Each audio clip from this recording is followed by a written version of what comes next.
ఆమేన్ హల్లెలూయా. ఎవడైతే ఇజ్రాయెల్ ప్రజల మీద పరాక్రాలు కొడతాడో వాన్నే ఎదుర్కొన్నాడంట పోయి.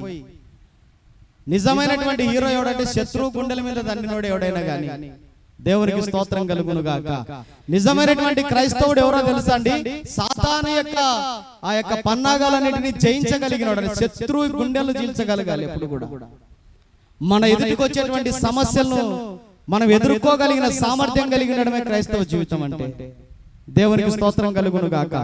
చేప గురించి ఒక విషయం చెప్తాను మీకు. ఎప్పుడైనా కానీ ఒక చేప నీళ్ళలో ఉన్నంత వరకు అది ఎదురుగానే ఈతంటదంటే. ఎప్పుడు కూడా ఎదురే ఎన్ని నీళ్ళ పోతన్ని తాని జీవితంలో ఆయుష్ పోయేంత వరకు ఎదురుగానే ఈతంటదంట.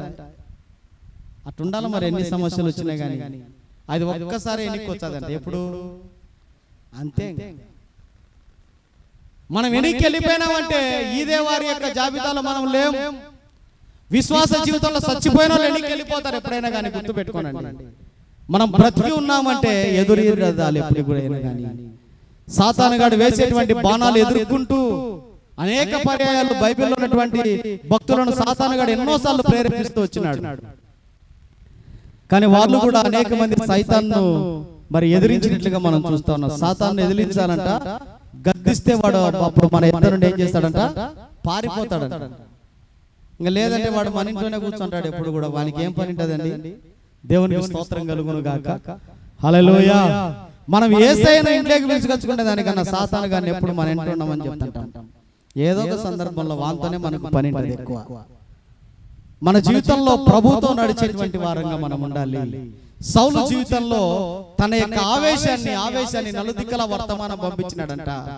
అక్కడ నుంచి లక్షల మంది పోగైతే వచ్చినారంట. ఆ నుంచి మనం చదివితే ఒకసారి అక్కడ నుంచి చదివిన ఒకసారి నలుదిక్కల దూతల చేత పంపగా అక్కడ నుంచి సమూయేలుతోనూ చేరకుండా వాడేవాడో వాని ఎడ్లను నేను ఈ ప్రకారముగా యెహోవా భయము బాబా చూసినారా? ఒక్క పని చేస్తానే ఏమొచ్చిందంట? యెహోవా భయము జనుల మీదకి వచ్చిందంట. ఒక్క పనే చేసినాడు మనోడు.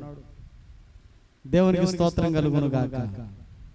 మొత్తం మీద తన యొక్క ఆవేశం వలన జనులు ఎంతో కొంత భయపడ్డారంట. దేవుని భయం కలిగిందంట వాళ్ళు ఎంతో కొంత. ఓహో, ఇతను కూడా దేవుడు నియమించినటువంటి రాజే. ఓహో, ఇతను కూడా దేవుడు అభిషేకించిన వాడిని కనుగొనడానికి ఒక గుర్తు, ఒక భయం ఉండాలి ఎప్పుడు కూడా. దేవునికి స్తోత్రం కలుగును గాక. చెప్తామా సార్? హల్లెలూయా, హల్లెలూయా. ఆ భయం మన జీవితంలో లేకుంటే మనం ఎప్పుడు కూడా రాణించలేమండి. దైవ సేవకుడు ఉన్నప్పుడు కూడా ఒకరు అట్టే మాట్లాడుతుంటారు నోటికి వచ్చినట్టు. మళ్ళీ ఏమనంటే నేను సంఘ పెద్దనని చెప్పుకుంటుంటాడు. ఎందుకురా నీ జీవితం నన్ను అడిగితే? దేవునికి స్తోత్రం కలుగును గాక. హల్లెలూయా. ఏంటంటే నా ముందరనే మాట్లాడుకుంటారండి బూతులు. మళ్ళీ నన్ను ఆడ కూర్చోబెట్టి టీ తాపుతా.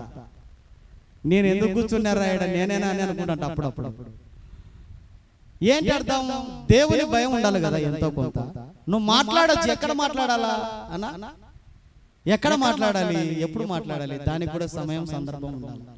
దేవుని భయం మనకు ఉండాలి ఎప్పుడైనా కానీ. దేవుని సన్నిధిలో మనం చేసే ప్రతిదీ. అందుకే కదా లోకంలో ఒక సామెత ఉంటుంది, మాంసం తిన్నామని అటుండద్దు. మనం అవి ఎక్కడో కాని రాకుండా వారేయాలి. మెడకు కట్టుకున్నట్టు ఉండద్దు ఎప్పుడు కూడా.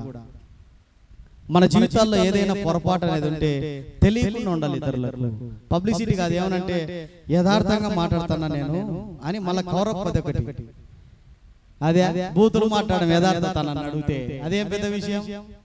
దేవునికి స్తోత్రం కలుగును గాక. లోకస్తులు కూడా మాట్లాడతారు అట్లనే, కానీ మనం మాట్లాడకూడదు. నీకు ఇచ్చిన కొన్ని బాధ్యతలను బట్టి నువ్వు ఎప్పుడు కూడా నీ జీవితాన్ని అట్లా మార్చుకోకూడదు. మీకు తెలుసో లేదో? దేవునికి స్తోత్రం కలుగును గాక. మనకంటూ కొన్ని పద్ధతులు, కొన్ని కట్టడలు ఉంటాయి. 500 నోటుకు చిల్లర కావాలని ఇంకా బ్రాందీ షాప్ లేకపోయి నేను మార్చుకుంటే ఎట్టుంటది?